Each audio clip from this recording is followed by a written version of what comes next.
बिस्मिल्लाहिर्रहमानिर्रहीम। हमने live scan करने के बाद हमने देखा कि कंपेयर करके देखा जो एनाटॉमी हमें देखनी चाहिए या स्कैन में आनी चाहिए, उनसे रिलेटेड हमें अब आइडिया हो चुका है।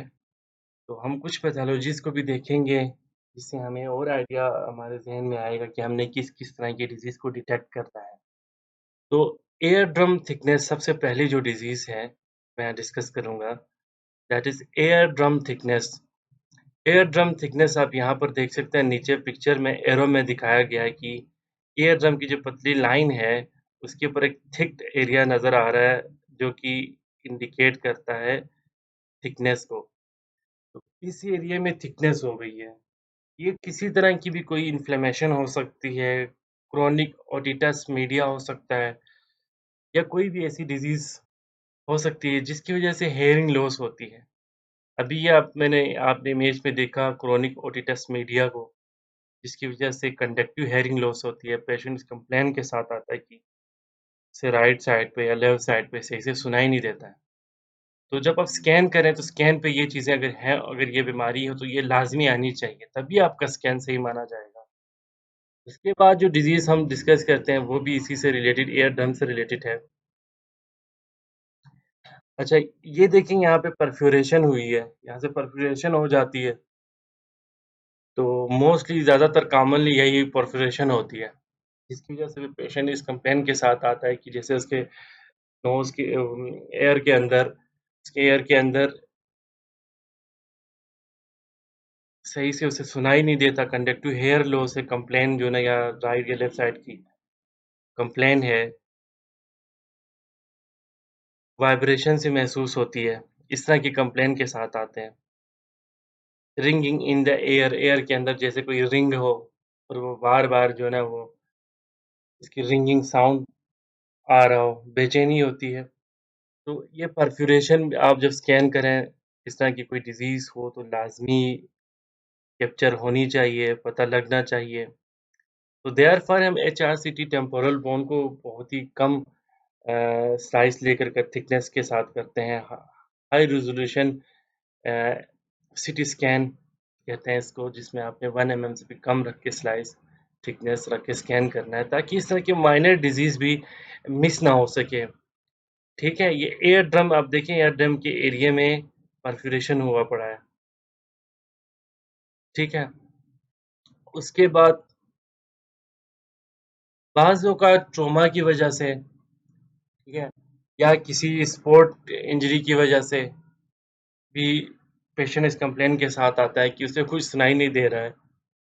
तो एक से हम 2-3 बातें हमने परफोरेशन हो सकती है, थिकनेस हो सकती है एयर ड्रम की, उसके अलावा एक ट्रॉमा की वजह से इंकस और मेलस आपस में अटैच होते हैं, और वो जैसे कि एयर ड्रम के साथ मेलस अटैच है, फिर एंकस है, फिर स्टेपिस है, and stapes then connected to cochlea. तो ये इनको ऑसिकल बोन्स कहते हैं, मेलस, इंकस को। यहाँ से साउंड प्रोड्यूस होता है, यहाँ से साउंड वाइब्रेट होकर कॉक्लिया तक पहुँचता है। यहाँ पर ये जो है, ये जगह है मेलस और इंकस। ये मेलस और इंकस आपस में डिसलोकेट हो चुके हैं, ठीक है? यहाँ पर इसकी पोज़ीशन सेम है, अपनी जगह पे है। लेकिन यहाँ से आप देखिए, ये एरो देखिए, यहाँ से डिसलोकेट हो गए इंकस। इंकस के डिसलोकेट हो जाने से वाइब्रेशन सही तरह से कॉक्लिया तक नहीं पहुँच पाती है। मैकेनिकल जो साउंड होता है वो सही तरह से कॉक्लिया तक नहीं पहुँच पाता है, तो आवाज़ सही से सुनाई नहीं देती है। ऐसे लोगों के सामने बहुत तेज़ बोलना पड़ता है। ड्यूरिंग स्कैन आपको इस चीज़ का ख़्याल रखना है कि इस तरह की चीज़ें डायग्नोज़ हो। फॉर एग्ज़ाम्पल मैं आपको एग्ज़ाम्पल देता हूँ, ये देखिए, मैं एनाटॉमी आपको इसकी समझाता हूँ। ये जो ये ये पीस, ये बोन, ठीक है? ये वाली मेलस है, and Malus is attached two ear drum. Malus के साथ ये जो मिली हुई, जुड़ी हुई, ये है इंकस। अब आप देखें इसको, अगर आप एक्सियल व्यू में देखेंगे तो कंप्लीटली, यानी आइसक्रीम की जो कोन नहीं होती उस तरह से नज़र आती है, और ड्यूरिंग इमेज भी नज़र आती है, कोन शेप।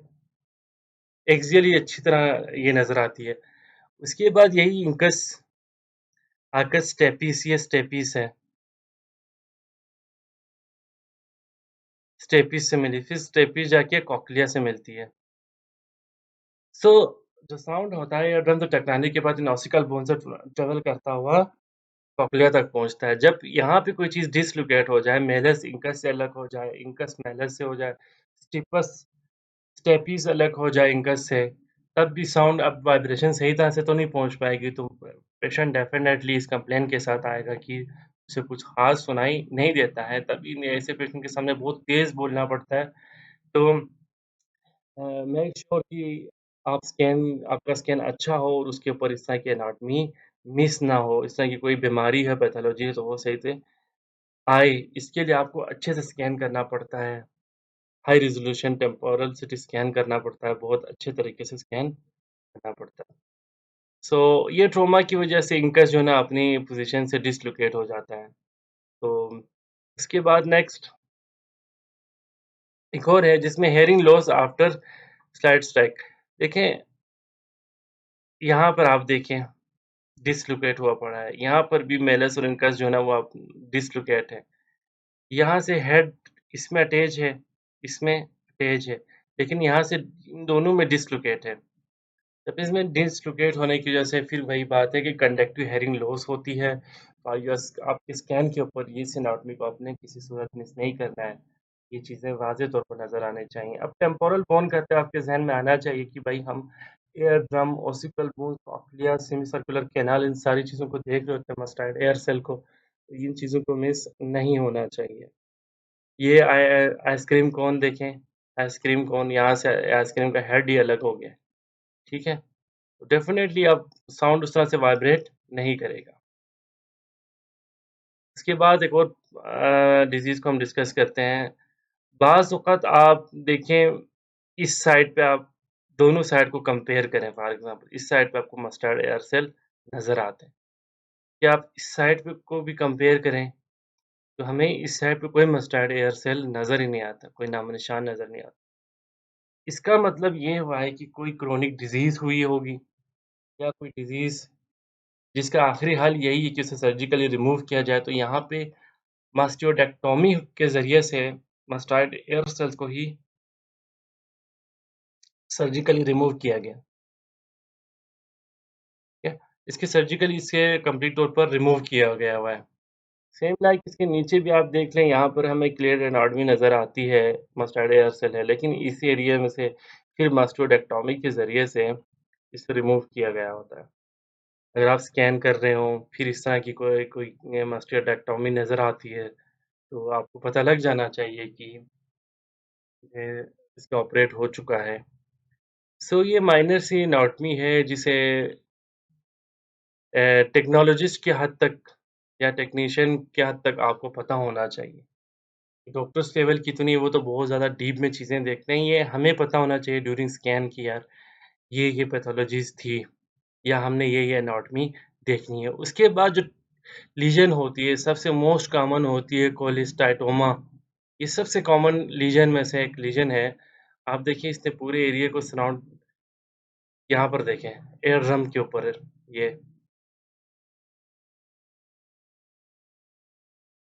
मैं आपको इसमें ये देखें, ये डिज़ीज़ है। ऊपर ये एरो में भी दिखाया हुआ है। देखिए इसकी वज़ह से तो कंप्लीट हियरिंग लॉस हो जाती है, क्योंकि जहाँ से साउंड ने गुज़रना है वो पाथवे ही कंप्लीटली ब्लॉक हो चुका है। कंप्लीट ब्लॉकेज ऑब्स्ट्रक्शन की वज़ह से कोई साउंड ट्रैवल कर ही नहीं पाएगा, कोक्लिया तक पहुँच ही नहीं पाएगा, या इंटरनल ऑडिटरी कैनाल तक पहुँचेगा ही नहीं, तो कैसे सुनाई देगा? तो मोस्ट कॉमन होने वाली डिज़ीज़ है लीजन्स है cochlear cholesteatoma, and then okay, external auditory canal पे आप देखें, यहाँ पे एक्सटर्नल ऑडिटरी कैनाल पे ओस्टियोमा होती, तो ये बेनाइन लीजन है। टिपिकली यूनिलैटरल भी होती है, राउंड शेप में आप क्लियर इसमें यहाँ पर देख सकते हैं। राउंड शेप में है, ये सामने। राउंड शेप टिपिकली यूनिलैटरल होती है, एक साइड पर पाई जाती है। इसको डायग्नोज़ ईज़िली किया जा सकता है।